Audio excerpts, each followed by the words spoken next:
राशि, आज तुम उदास होकर क्यों बैठी हो? कोई प्रॉब्लम है क्या?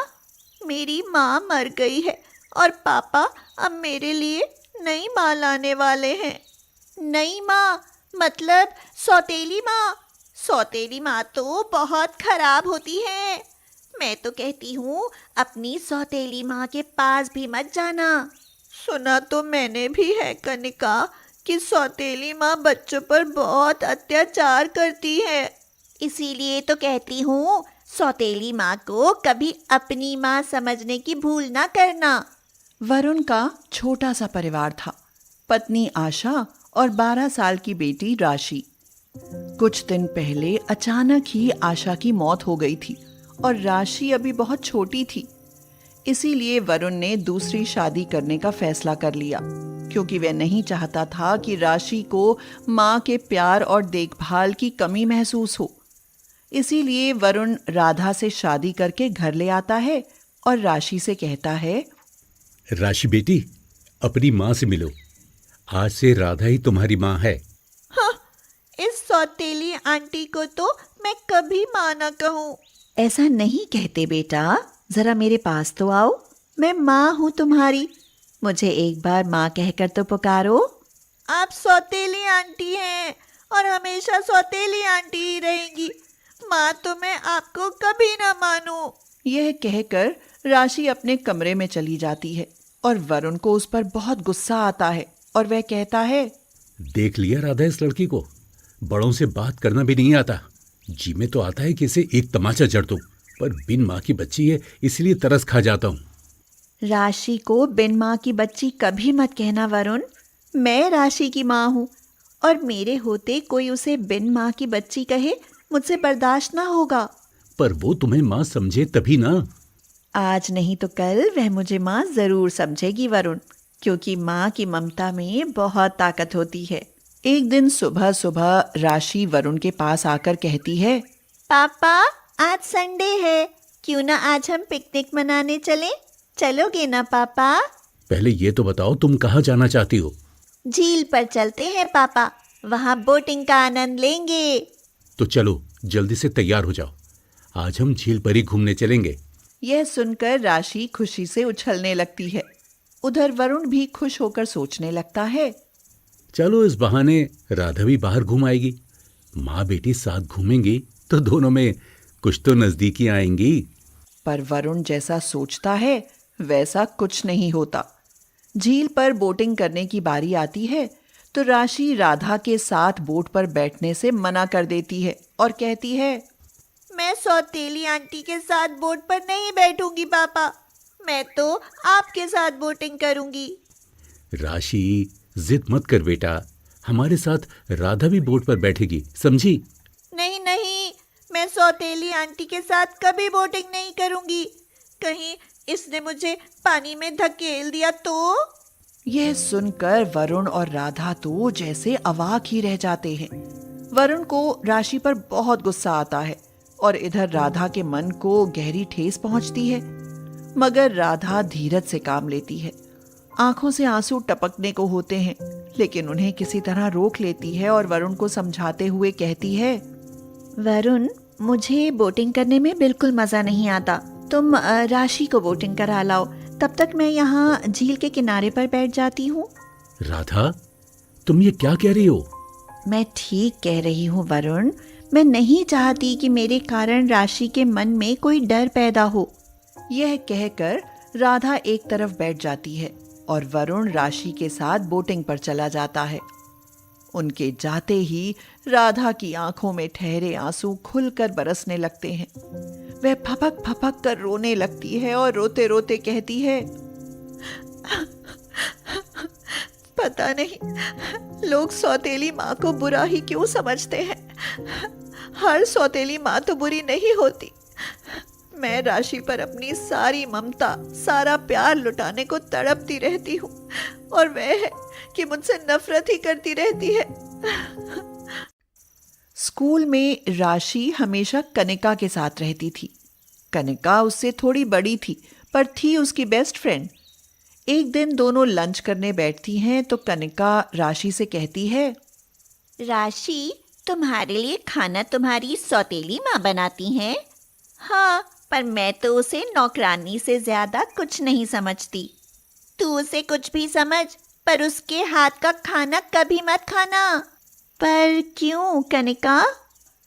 क्योंकि तुम्हारी सौतेली माँ तुम्हारे खाने में जहर मिलाकर तुम्हें मार सकती है। मैंने एक फिल्म में देखा था, सौतेली माँ ने बच्चे के खाने में जहर मिलाकर उसे मार डाला था। हाँ। कनिका जो भी उल्टी सीधी पट्टी पढ़ाती, राशि उसे सच मान लेती। राशि यह बात सुनते ही अपने टिफिन में रखा सारा खाना फेंक देती है और उसी दिन से राधा का बनाया खाना खाने से डरने लगती है। राशि, लो बेटा, खाना खा लो। आज मैंने तेरे लिए आलू के स्पेशल पराठे बनाए हैं। मुझे नहीं खाने आपके स्पेशल पराठे। पर क्यों बेटी? क्योंकि सौतेली माँ का क्या भरोसा, कहीं आपने मेरे खाने में जहर मिला दिया तो मैं तो मर ही जाऊंगी ना। राशि जैसे ही यह कहती है, राधा की तो जैसे जान ही निकल जाती है। वह रोते हुए कहती है, पर मैं तो तुमसे सगी माँ जैसा प्यार करती हूँ, भला फिर मैं क्यों तुम्हें जहर दूंगी? आप मेरी माँ कभी नहीं बन सकती। आप तो मेरी माँ बनने का बस नाटक करती हैं। मेरी माँ तो मर चुकी है सौतेली आंटी। यह कहकर राशि भी रोने लगती है और राधा से उसका रोना देखा नहीं जाता।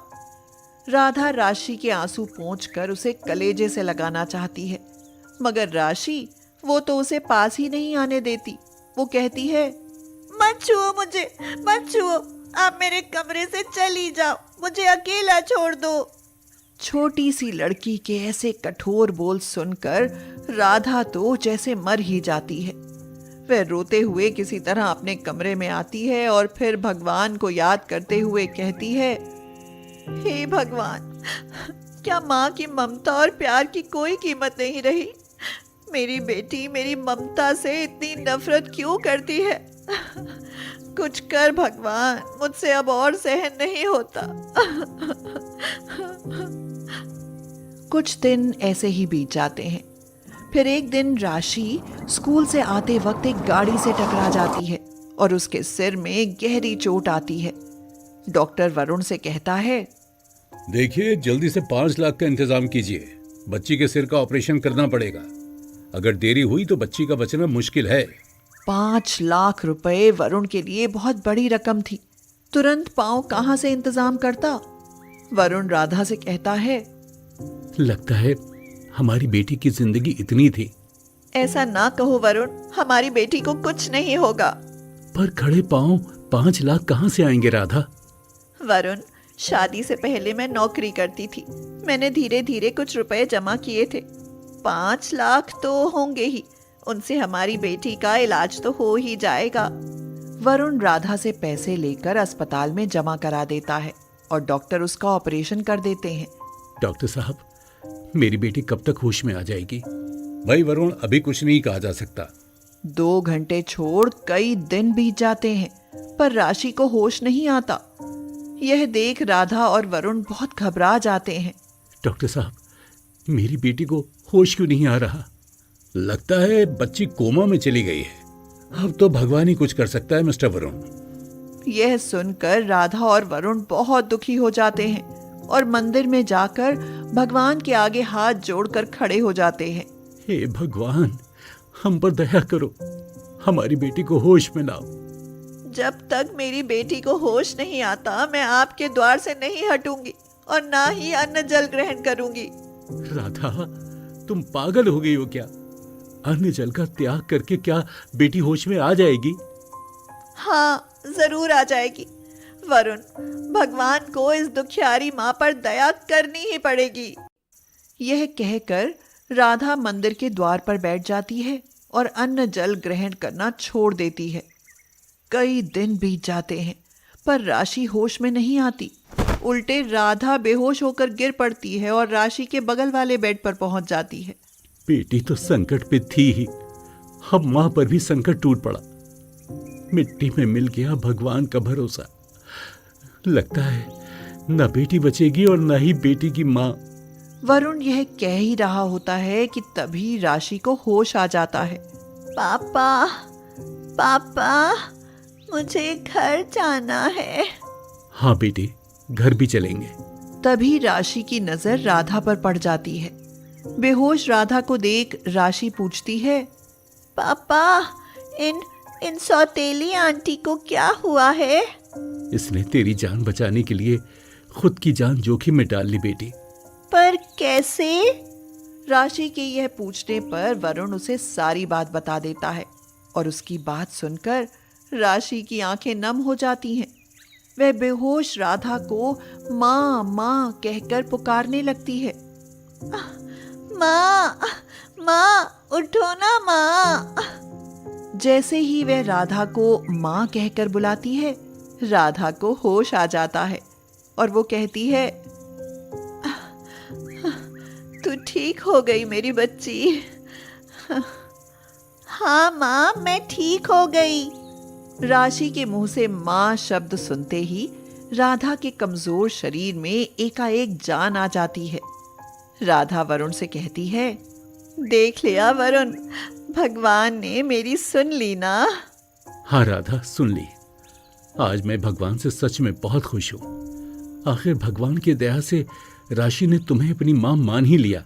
इस तरह राशि राधा को अपनी माँ मान लेती है और दोनों माँ बेटी की तरह रहने लगती हैं। गरिमा और रंजन दो भाई बहन थे। रंजन बड़ा था। बचपन में ही माँ बाप मर जाने के बाद रंजन ने ही गरिमा की परवरिश की। रंजन बहुत ही अकड़ू और घमंडी था। वह गरिमा पर बहुत अत्याचार करता था। उसे लगता था कि माँ बाप तो रहे नहीं, लेकिन गरिमा को मेरी छाती पर बोझ बनाकर चले गए।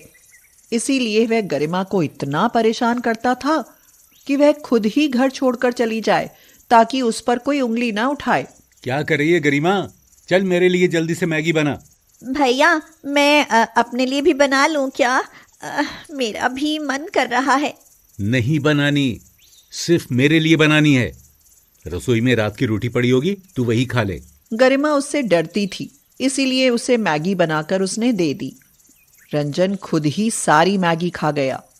गरिमा की आंखों में आंसू भर आए और वह वहां से उठकर बाहर चली गई और अकेले में बैठकर रोने लगी। उसकी रोने की आवाज सुनकर उधर से गुजर रही एक बुढ़िया ने पूछा, बेटी क्यों रो रही हो? क्या हुआ है? अम्मा, मेरे माँ बाप मर गए। मेरा बड़ा भाई मुझे बहुत सताता है। मेरे साथ सौतेले जैसा व्यवहार करता है। हिम्मत रखो, रोने से कुछ नहीं होगा। कहते हैं जहां सच ना चले वहां झूठ सही, जहां हक ना मिले वहां लूट सही।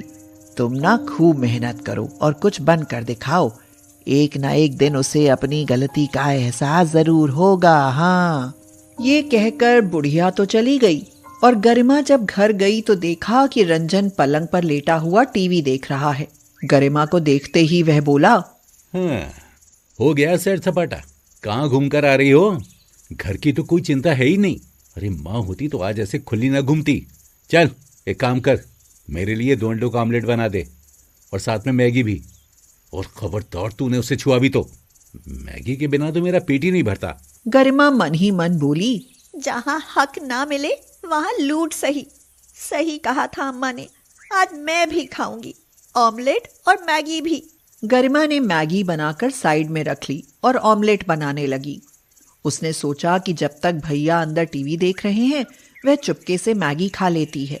गरिमा जल्दी जल्दी मैगी खाने लगी, मगर तभी वहां रंजन आ गया और गुस्से से बोला, हे भगवान, अच्छा तू मुझे झूठी मैगी खिलाने वाली थी। मैं भी तो सोचूं कि दिन प्रतिदिन तू इतनी फैलती क्यों जा रही है। आज मैं खिलाता हूं तुझे मैगी। रंजन ने गुस्से में मैगी तवे पर डाल दी, जहां अभी ऑमलेट के लिए कच्चा अंडा पड़ा था। गरिमा बोली, ये क्या भैया, आपने तो सारी मैगी और ऑमलेट खराब कर दिए। अब तू खा इन्हें। अगर तूने फेंक दी ना तो देख लेना, फिर मैं तुझे घर में खाना नहीं खाने दूंगा। लेकिन भैया, ये मैगी तो ऑमलेट के साथ मिलकर खराब हो गई। अब मैं इस खराब मैगी को कैसे खाऊंगी? खानी तो तुझे पड़ेगी, क्योंकि मुझे ये तुझे ही खिलानी है। तूने मेरी मैगी झूठी करी थी ना। गरिमा चुप हो गई। अब वह क्या करे, कैसे खाए। देखने में तो ठीक, मगर हाय, खाने में कितनी बुरी लगेगी ये ऑमलेट वाली मैगी। चल गरिमा, अब इसे खाकर खत्म कर। अरे फ्री की नहीं आती, पैसे लगते हैं। चल खा जल्दी। गरिमा डर के मारे मैगी वाला ऑमलेट खाने लगी। उसे लगा था कि इसका स्वाद बहुत बुरा होगा, लेकिन ये तो इतना स्वाद लगा कि मन कर रहा था कि वह खाती ही रहे। अगर भैया को बताया कि ये बहुत स्वादिष्ट है तो वो मुझे खाने ही नहीं देंगे। इससे तो अच्छा है कि मैं चुपचाप मजे लेकर खाती रहूं। हाँ, क्या सोच रही है? चल जल्दी खा, और भी बहुत काम है। गरिमा ने सारी ऑमलेट खत्म कर दी और मुंह बनाते हुए कहा, भैया आपने जबरदस्ती इतनी गंदी मैगी वाली ऑमलेट खिलाई, मेरा तो मन बेकार हो गया, उल्टी आ रही है। रंजन एक बार फिर उसे परेशान करके बहुत खुश हुआ। इसी तरह समय गुजरता जा रहा था। एक दिन रंजन बोला, गरिमा, तू पूरे दिन निठल्ली पड़ी रहती है। जरा देख तो घड़ी पर कितनी धूल जमी है, इसे जल्दी से साफ कर दे। गरिमा जैसे ही घड़ी साफ करने लगी, घड़ी नीचे गिर पड़ी और गिरकर टूट गई। गरिमा, तुझे दिखाई नहीं देता? तूने इतनी सुंदर घड़ी तोड़ दी। भैया मुझे माफ कर दो, मुझसे गलती हो गई, लेकिन मैंने जानबूझकर नहीं किया। अब तुझे इसकी भरपाई तो करनी पड़ेगी। या तो मुझे इसके बदले बिल्कुल वैसी ही घड़ी चाहिए, या फिर मुझे इसके बदले में पैसे चाहिए, नहीं तो मैं तुझे घर से निकाल दूंगा। भैया ये तुम क्या कह रहे हो? मैं भला कहाँ से लाऊं पैसे? कहीं से भी ला, कुछ भी कर, पर ये घड़ी मुझे वापस चाहिए। गरिमा मन ही मन सोचने लगी, माँ, काश तुम जिंदा होती तो देखती कि तुम्हारा बड़ा बेटा मेरे साथ कितना अत्याचार कर रहा है। अब मैं ऐसी घड़ी लाने के लिए कहाँ से पैसे जुटाऊं? तभी उसकी नजर रसोई में रखे अंडों पर गई, तो उसे उस दिन की मैगी वाली ऑमलेट की याद आ गई। अगर मैं मैगी वाली ऑमलेट बनाकर बेचने लगूं तो? लेकिन बेचने के लिए मैगी और अंडे कहाँ से लाऊंगी? भैया से पूछना पड़ेगा। भैया एक बात बोलूं? मुझे मैगी वाली ऑमलेट बनाकर बेचनी है। जो भी पैसे आएंगे ना, उनसे घड़ी खरीद लाऊंगी। मेरे माथे पर क्या बेवकूफ लिखा है? इतनी खराब चीज कौन खरीदेगा? मैगी वाला ऑमलेट बनता है क्या? भैया अगर नहीं बिका तो मैं ये घर छोड़कर हमेशा के लिए चली जाऊंगी। रंजन खुश हो गया कि उसकी आंख का कांटा खुद ब खुद निकल जाएगा। उसने सोचा कि वह उसे कुछ मैगी के पैकेट और ऑमलेट के लिए अंडे दे देता है। कम से कम इससे उसे जिंदगी भर के लिए छुटकारा तो मिलेगा। गरिमा बहुत खुश हुई। उसने फटाफट वहां से सामान उठाया और मैगी ऑमलेट बनाने की तैयारी करने लगी और एक मेज बाहर रखकर उस पर मैगी ऑमलेट बनाने लगी। अरे भाई, कोई देखो, सब लोग आओ, देखो तो मेरी बहन पागल हो गई है, मैगी वाली ऑमलेट बना रही है। अरे वाह, देखने में तो बहुत अच्छी लग रही है भाई, हो सकता है खाने में भी अच्छी लगे। गरिमा ने 20 रुपए प्लेट मैगी ऑमलेट बेची। रंजन उसे मुंह चढ़ाते हुए वहां से चला गया। गरिमा के पास कम सामान था, इसलिए कम ही बना सकी, लेकिन जिसने भी खाई तारीफ करता चला गया। गरिमा ने सोचा, आज मेरी जितनी भी मैगी ऑमलेट बिकी है, क्यों ना मैं इन्हीं पैसों से और सामान खरीद कर यही काम शुरू कर दूं। कम से कम मुझे किसी के आश्रित तो नहीं रहना पड़ेगा। अगले दिन गरिमा ने उन्हीं पैसों से और सामान खरीदा, लेकिन अगले दिन अब और भी ज्यादा बिक्री हुई। अब तो गरिमा जितनी भी मैगी ऑमलेट बनाती उतना ही बिक जाता। सबसे पहले वह रंजन के लिए हूबहू वही घड़ी खरीद कर लाई जो उससे टूटी थी।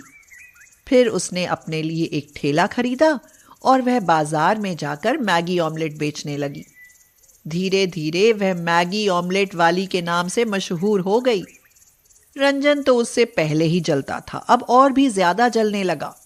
हे भगवान, ये तो नोटों में खेलने लगी है। 10 मैगी के पैकेट से काम शुरू किया था, अब 100 पैकेट बनाकर बेचती है। लोग इसके आगे पीछे लाइन लगाकर खड़े रहते हैं। आज मैं इसके सामान में रेत मिला देता हूँ, लोग किरकिरा मैगी ऑमलेट खा नहीं पाएंगे। हो सकता है काम ही बंद हो जाए। हाँ, ये सही रहेगा। जैसे ही रंजन मुट्ठी भर रेत उसके मसालों में मिलाने के लिए चला, वैसे ही गरिमा ने उसका हाथ पकड़ लिया और बोली, बस भैया, अब और बर्दाश्त नहीं करूंगी। मेरे साथ जो किया वो ठीक, अगर मेरे काम के साथ कुछ किया ना तो मैं बर्दाश्त नहीं करूंगी। हाँ, आज से मेरा तुम्हारा कोई रिश्ता नहीं। गरिमा, मुझे माफ कर दे, मैंने हमेशा तुझे बोझ समझा। आज मैं खुद अपनी नजरों में शर्मिंदा हूँ। मुझे ऐसा नहीं करना चाहिए था। मुझे माफ कर दे मेरी बहन। आगे से तुझे कोई शिकायत का मौका नहीं मिलेगा। अब मैं भी तेरे काम में तेरा हाथ बटाऊंगा। मुझे माफ कर दे प्लीज। गरिमा सब कुछ भूलकर अपने काम में लग गई और कुछ ही दिनों बाद मैगी ऑमलेट वाली की